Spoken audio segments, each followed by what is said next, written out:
Looking at analysis of rocket launches, but firstly projectile motion. Projectile motion is just the study of the path that objects take when they're shot at an angle and they're in the Earth's gravitational field.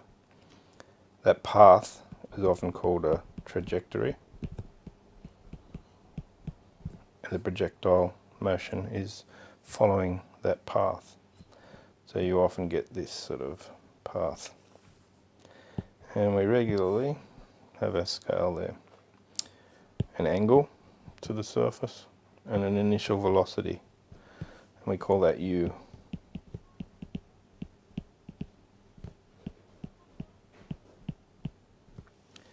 Our angle is to the horizontal. Okay. Now we know this with any object when it's fired at an angle or making a vector, we can define that vector with two other vectors. So the addition of these two vectors in red is equal to the third. And that's the main thing we use to start off this study of projectile motion. We need to be able to change this vector u, into two other vectors in order to study the motion in a vertical direction and in a horizontal direction. Why do we do that? Well, that's a dot point concerning Galileo and his analysis of projectile motion, which we'll be doing very, very shortly. So Galileo, in his study, he used an inclined plane, much like a desk, at an angle. So you can see here. And he did that, and he had a ramp, some sort of way of introducing a projectile onto this plane, using a ball with ink or some other tracing pattern. And the ball would come down this ramp and roll across the table and trace out the second half of a projectile motion. So just this second part here. Now he noticed many things, and he was able to use this method to slow down the path of the ball, but also to trace the path of the ball as it moved, and he was able to then do measurements on that motion, working out how the motion changed in a vertical direction and how the motion changed of the ball, if it changed at all, in a horizontal direction. So Galileo worked out a few things. Firstly, he worked out he was able to apply maths and experimentation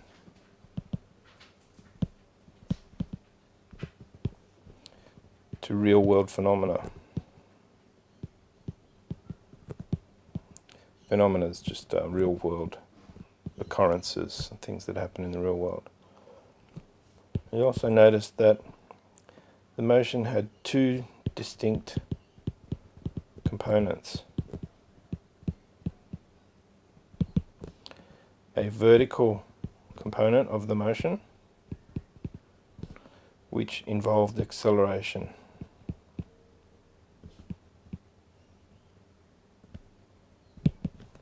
And the horizontal component of the motion, which was constant. It didn't have any acceleration. It was a constant velocity. This is really important because now we use this fact that there are two distinct motions involved in projectile motion: a horizontal motion and a vertical motion. And that's why we used previously in that previous part of the video, these two components here you can see in the red. Galileo put it in a slightly different way, but he said the motion were independent. That is, the X motion and the Y motion operated separately, and one did not really impact on the other. Now that makes sense if you think of the example we looked at in class where a ball is rolled along a table and then passes off the table and falls. The second ball falls straight down as that ball falls. And if you remember our experiments and talking about this in class, those two motions, that ball and this ball, ball 1 and ball 2, both hit at exactly the same time. So it's saying in this direction, both balls experienced the same acceleration of 9.8 meters per second squared. The fact that the second ball also travelled in this direction has no effect over the time of the flight of that ball. It fell straight down. In other words, the first ball had a constant velocity of 0 in the x direction. The other ball had a constant velocity of x, say, in the x direction. They both had a constant velocity.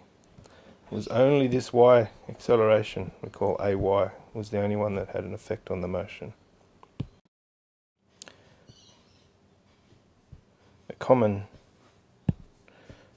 question type might be, and it's often given, sometimes in multiple choice, as a ball travels, it follows this parabolic path, another thing Galileo attributed, and at different points along this path the ball experiences acceleration.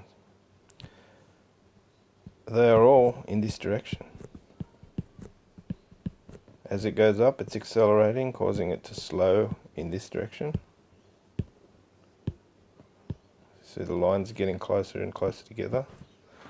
But as it moves in this direction, if we put all the ball, it's the same ball all the way across, it maintains a constant velocity.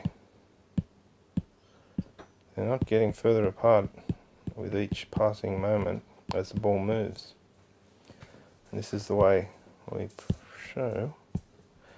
As the ball gets faster, you can see these are getting further and further apart.